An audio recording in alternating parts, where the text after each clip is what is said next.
출애굽기 23장 16절 한 절 말씀 먼저 우리 한 목소리로 합독합니다. 창세기 다음에 있는 출애굽기 23장 16절. 자, 다 찾으셨으면 한 목소리로 천천히 합독합니다. 시작. 맥추절을 지키라. 이는 내가 수고하여 밭에 뿌린 것의 첫 열매를 거둠이니라. 수장절을 지키라. 이는 내가 수고하여 이룬 것을 연말에 밭에서부터 거두어 저장함이니라.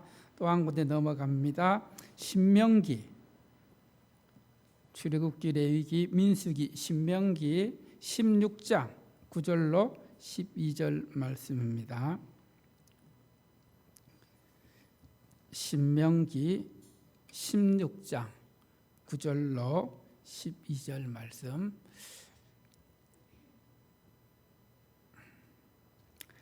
이 말씀은 한 절씩 교독합니다. 제가 먼저 9절을 봉독하고 여러분이 10절입니다. 9절 말씀입니다. 7주를 셀지니 곡식에 낫을 대는 첫날부터 7주를 세어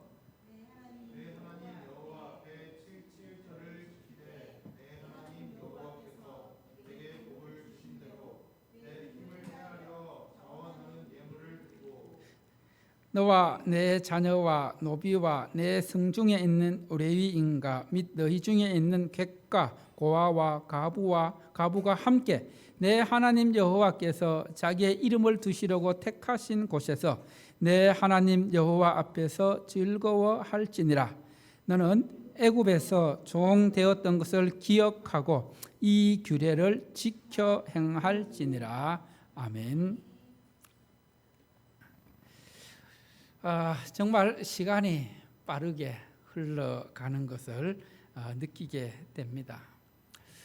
여러분, 이 시간 한번 올 한 해를 시작하면서 여러분들이 믿음으로 또 여러분의 삶 가운데 계획하고 결단하고 하나님 앞에 약속했고 소원했던 것들 한번 돌아볼 수 있기를 바랍니다. 또 어떤 분은 새해를 시작하면서 올해는 내가 성경을 한번 끝까지 읽어보겠다, 성경 일독을 해보겠다 다짐했던 분들은 내가 지금 어디까지 와 있는지, 성경 일독을 향하여 어디까지 와 있는지 여러분의 발걸음을 한번 돌아보고, 그리고 또 주일 성수를 통해서 하나님 앞에 예배자로 살고자 했던 그런 소원을 했던 분들은 예배자로 어떤 모습으로 살아왔는지, 또 남은 하반기에는 어떻게 살아야 할지, 예배자의 삶을 살아야 할지를 결단할 수 있는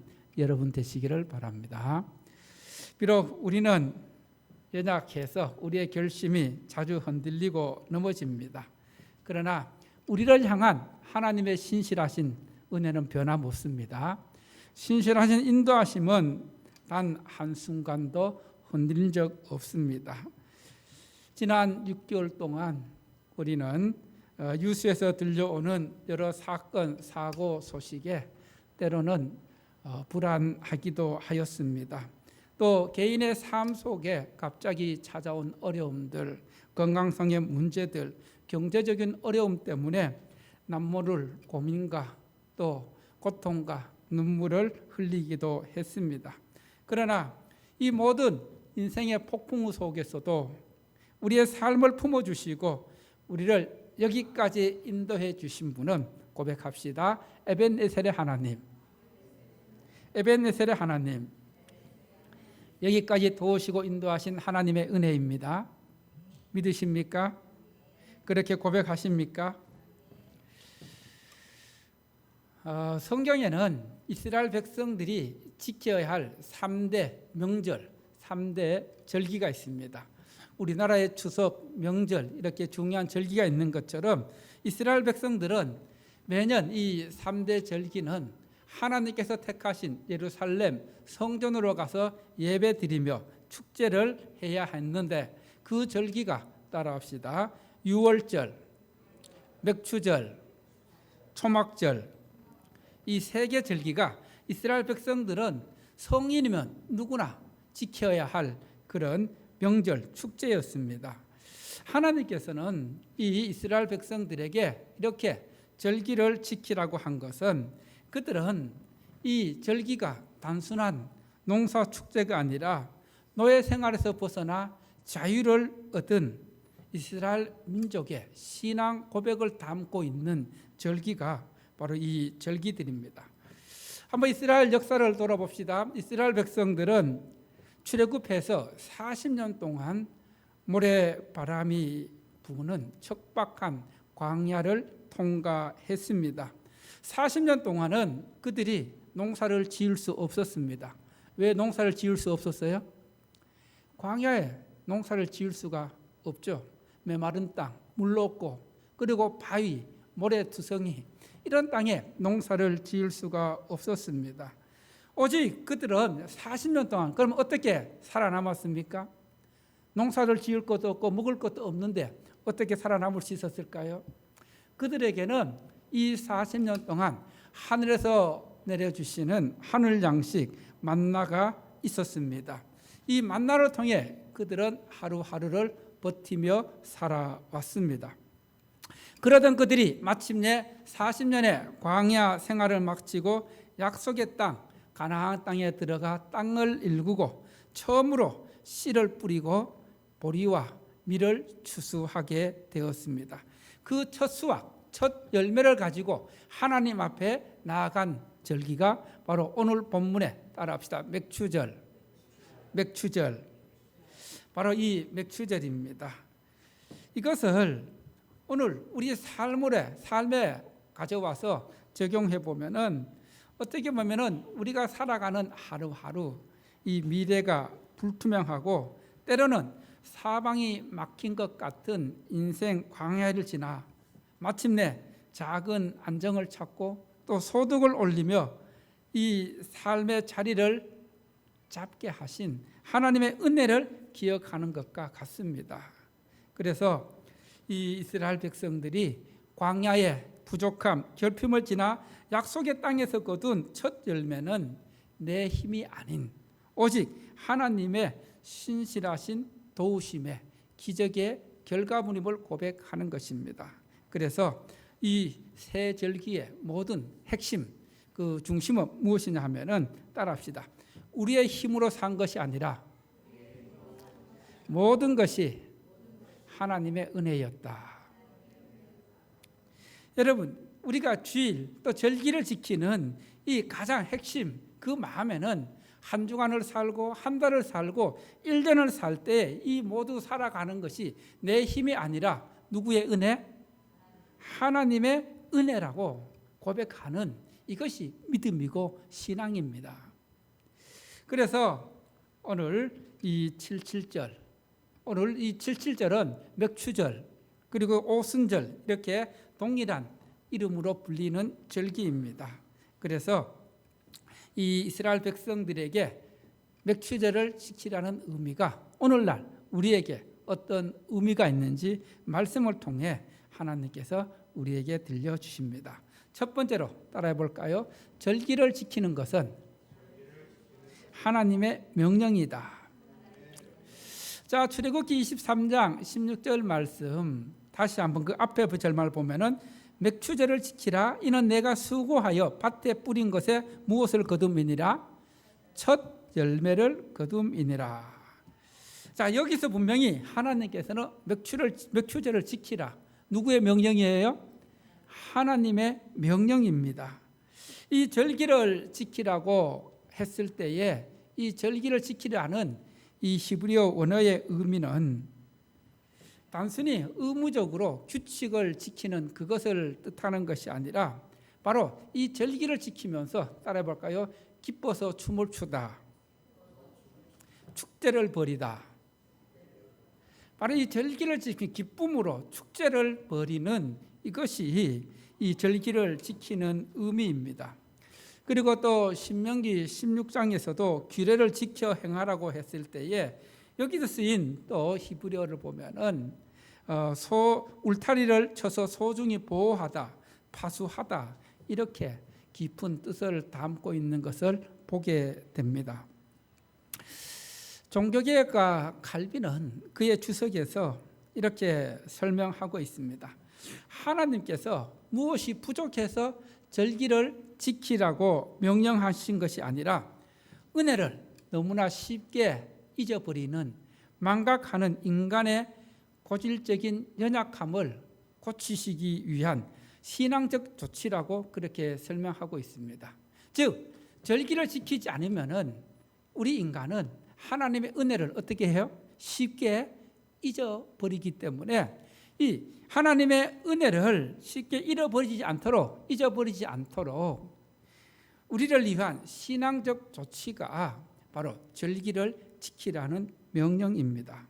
즉 이 새 절기가 거친 세상 속에서 살아가는 이스라엘 백성들의 신앙적 정체성을 잃지 않도록 그들의 신앙을 지켜주는 영적인 안전장치가 절기를 지키는 것입니다.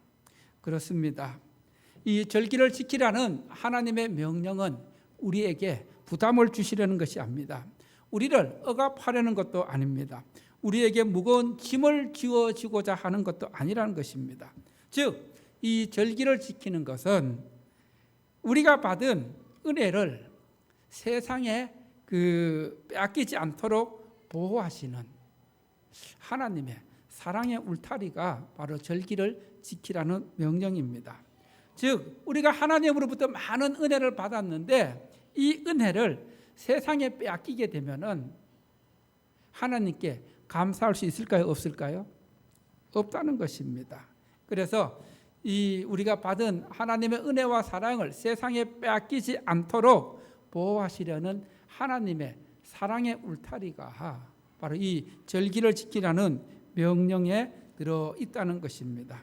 그래서 하나님은 우리가 이 감사의 절기를 통해서 세상의 모든 염려를 털어내고 하나님 안에서 영적인 기쁨의 춤을 추고 하나님 앞에 예배 드리길 원하십니다.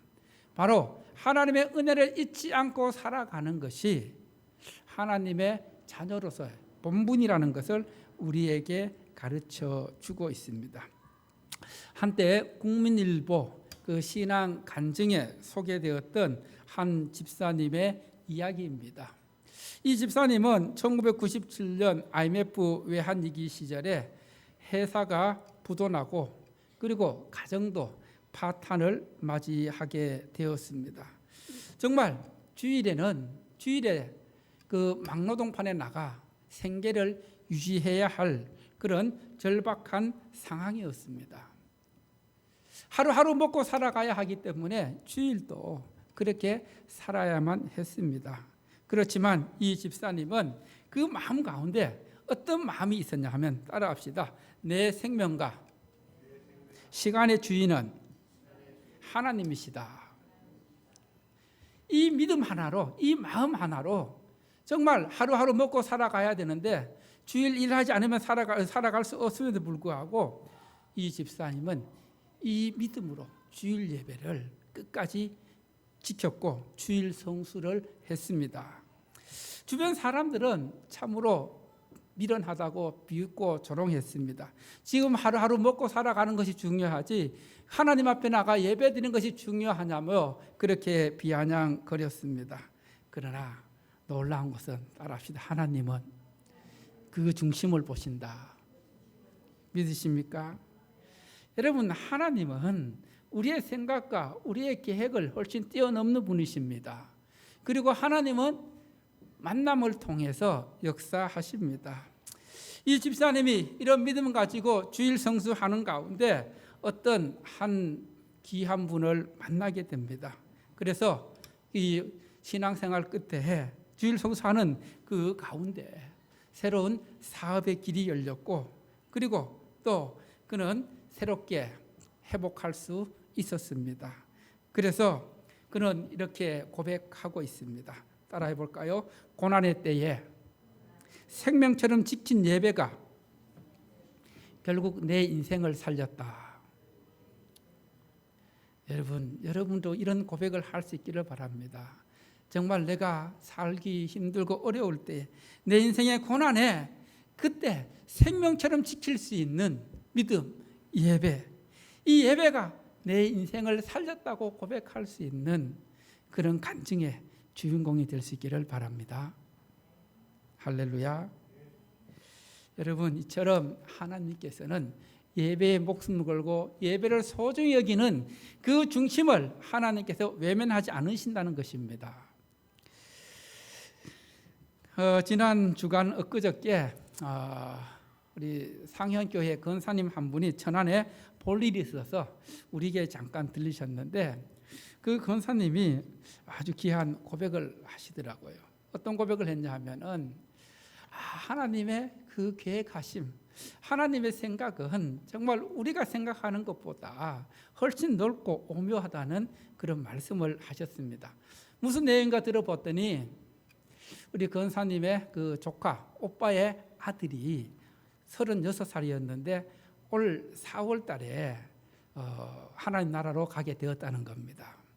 한 1년 동안 그 암으로 투병 생활을 했는데 하나님 앞에 이렇게 기도했답니다. 하나님, 우리 조카를 통해서 우리 오빠 가정이 구원받을 수 있도록 하나님께서 기억해달라고, 고쳐달라고. 그래서 지난 3월 달에 수술을 했는데 의사들도 수술이 잘 되었다고.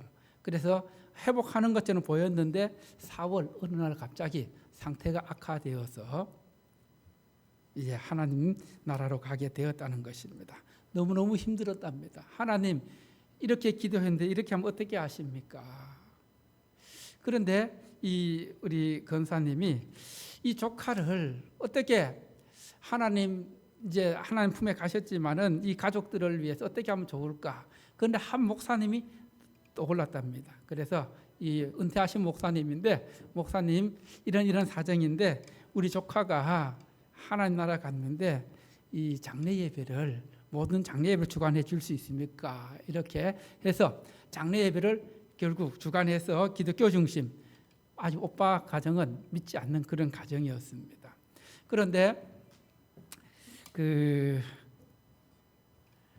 장례 예배를 마치고 나서 주일이 되었습니다. 주일이 되었는데 이 올케 그게 오빠 부인이 가만히 생각해 보았습니다. 우리 아들이 제 세상 떠나고 장례도 교회식으로 했는데 내가 이렇게 앉아 있으면 안 되지, 교회에 가야지, 그런 마음이 들었답니다. 그래서 주변에 지금 시간이 보는 게 11시는 넘었고 주변에 11시 이후에 교회 드린 예배가 어디인지 인터넷 통해 찾아서 한 교회를 찾아서 2시 예배를 참석하게 되었는데, 예배 자리에 갔는데 그렇게 눈물이 나서 정말 눈물만 흘리다가 왔는데 1시간 동안 그 예배를 드리다가 그렇게 이제 그 1시간 동안 우니까, 눈물 흘리니까 그 옆에 있는 분이 다가서 묻잖아요. 어떤 사연이 있길래 이렇게 눈물을 흘리십니까? 그렇게 하니까 저에게 이런 아픔이 있었고 이런 일이 있었습니다. 그러니까 이분 하시는 말씀이 그러세요. 저도 몇 년간 하나님을 떠나 방황하다가 이제 작년에 다시 하나님께 돌아와서 이렇게 신앙생활하고 있습니다. 제가 이제 앞으로 잘 이끌어 줄 테니까 하나님 믿고 나오십시오.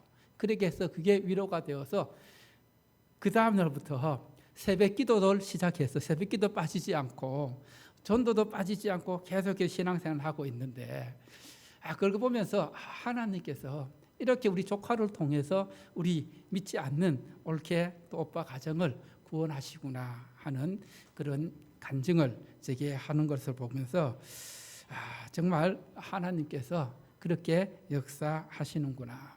여러분, 하나님의 계획은 우리의 계획을 뛰어넘습니다.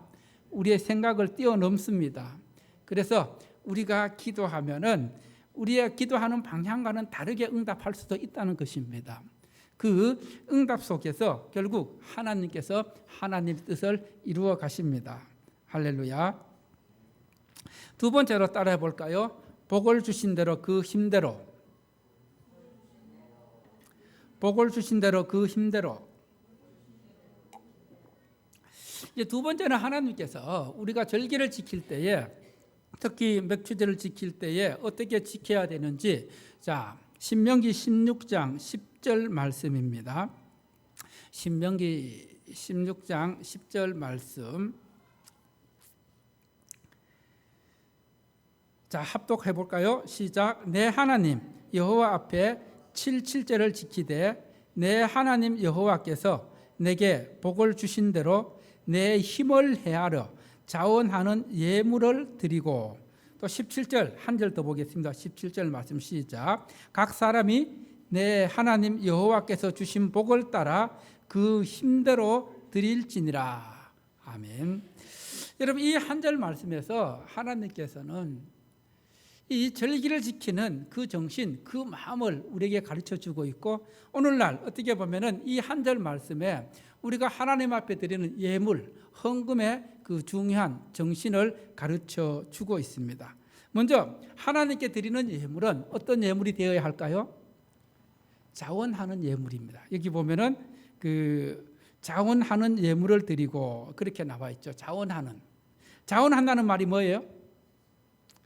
억지나 의무감이 아니라 스스로 마음에서 우러나오는 자발적인 기쁨으로 드리는 사랑의 표시가 자원하는 예물입니다. 그리고 또 하나님께서는 내게 복을 주신 대로 뭘 헤아려서? 내 힘을 헤아려. 말씀 보십시오. 내게 복을 주신 대로 내 힘을 헤아려. 이 내 힘을 헤아려는 이 뜻은 무슨 뜻이냐 하면은 비례에 따른 분량을 의미합니다. 무슨 말이냐 하면은 하나님께 받은 은혜가 많으면은 어떻게 드려야 돼요? 많이 드리고, 하나님께 받은 은혜가 적으면 적은 만큼 드리고, 즉 이것은 각자의 경제적 형편에 맞는, 각자 형편과 능력에 맞게 드리는 공정한 기준이 바로 이 힘을 다하여 드리는 그 말씀입니다. 즉 하나님으로부터 많은 은혜를 받았으면 당연히 많이 드리고, 적게 받았으면 적게 드리는 이 공평한 그 기준이 바로 내 힘을 헤아려 우리의 그 받은 대로 드리라는 것입니다. 그리고 또 그 복을 주신 대로 하나님께 드려야 된다. 복을 주신 대로.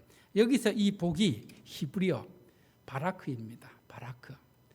우리 교회가 속한 선교회가 무슨 선교회예요? 바라크 선교회. 이 복이란 말이 바라크예요. 즉 복을 주신 대로 이것은 내가 얻은 소득이, 내가 얻은 그 열매가 내 능력이 아닌 하나님이 부어주신 은혜의 결과임을 고백하는 믿음의 고백입니다. 여러분, 우리가 하나님 앞에 예물을 드릴, 헌금을 드릴 때에 내 것이고 내가 한 것이라고 하면 쉽게 드릴 수 있어요, 없어요? 없어요. 아까워서 못 드립니다.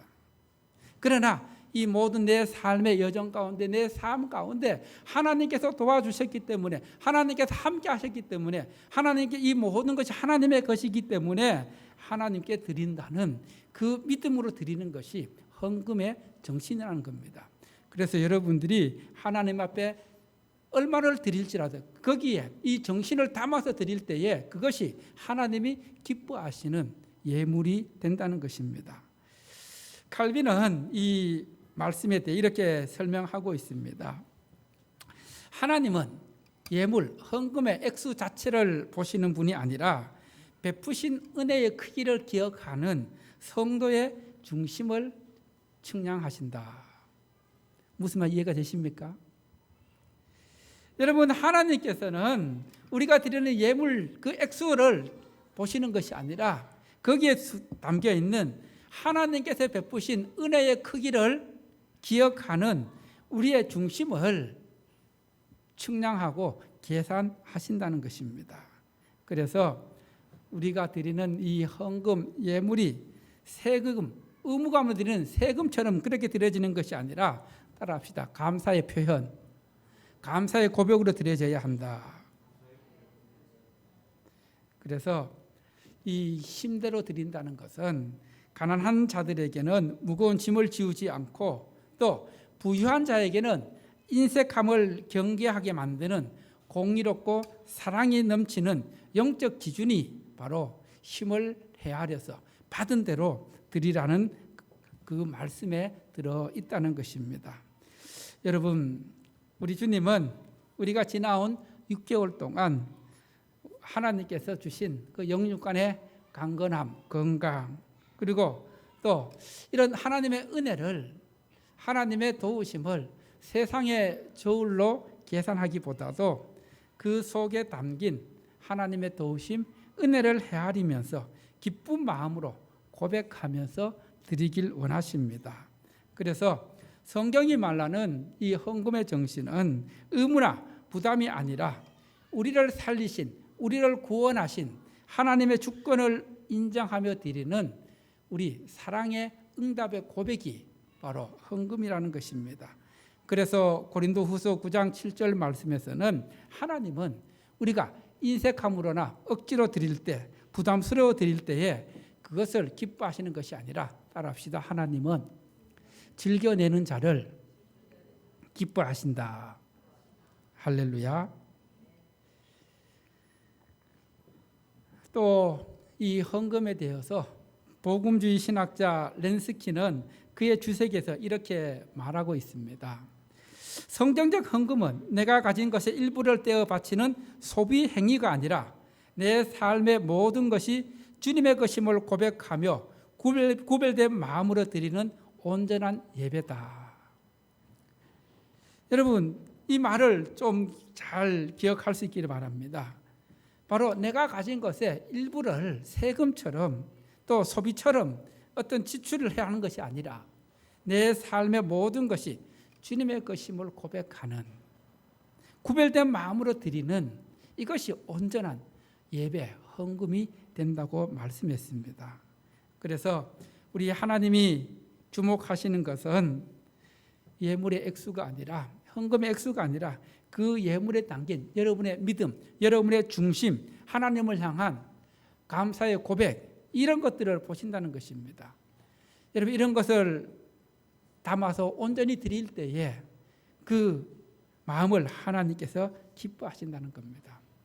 한번 쉬운 예를 한번 들어볼게요. 여러분, 어린 자녀가 이제 부모님 생일이 되어서 용돈을 모아서 생일 선물을 준비할 때에 여러분, 부모가 그 자녀가 준비한 그 선물의 가격을 볼까요? 아니면은 자녀가 준비한 그 마음을 볼까요? 예? 아이고, 야, 너 왜 그렇게 싼 거 했어? 왜 이딴 거 했어? 이걸 볼까요? 하나님도 마찬가지라는 겁니다. 하나님께서 우리에게 주어진 많은 은혜가 있는데 그 많은 은혜를 기억하는 그 마음을 하나님께 기뻐하신다는 거예요. 이해가 되세요?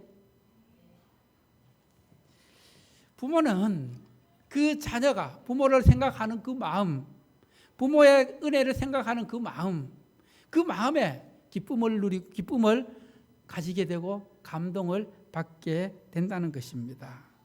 여러분, 정말 어떻게 보면은 자녀가 준비한 그 선물, 부모가 자녀에게 베푼 그것보다 많을까요, 적을까요? 어떻게 보면은 아주 작은 일부분일 거예요. 자녀가 준비한 그 생일, 그것은 부모가 베푼 그런 그 헌신과 사랑에 비하면 아주 일부입니다. 이처럼 우리가 우리 삶에 주어진 하나님의 은혜의 많은 은혜 중에서 그 일부를 드릴 때 그 마음에 있는 우리의 그 믿음의 고백, 감사의 고백, 이것을 하나님께서 기뻐하신다는 것입니다. 할렐루야. 그래서 여러분이 헌금을 드릴 때도 바로 알고 드려야 그것이 하나님이 기뻐하시는 예물이 된다는 것입니다. 하나님을 사랑하는 만큼, 하나님을 온전히 믿는 그 신뢰하는 만큼 드리게 되고 또 그것이 물질로 드려지기, 물질로 나타나기 때문입니다. 그래서 예수님도 말씀하셨잖아요.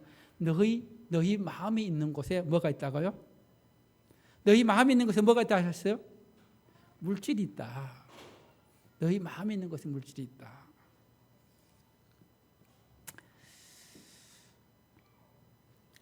이제 세 번째 마지막으로 따라합시다. 여호와 앞에서 즐거워하라. 여호와 앞에서 즐거워하라.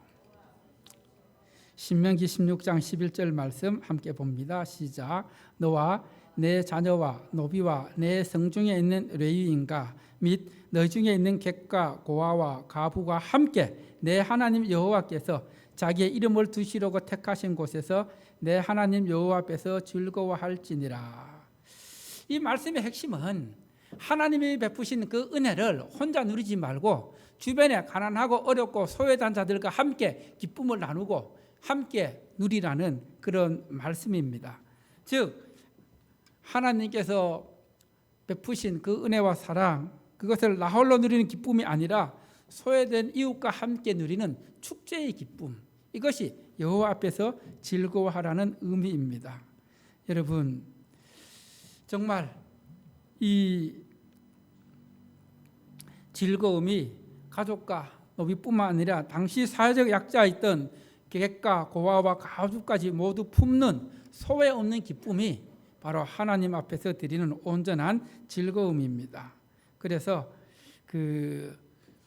하나님 앞에서 참된 즐거움은 이웃을 향해 자비의 손길을 펼칠 때 비로소 완성된다. 그래서 따라합시다. 은혜를 독점하면은 그것은 개인적인 이기심이고,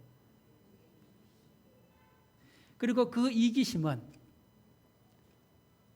영적으로 메마르게 한다.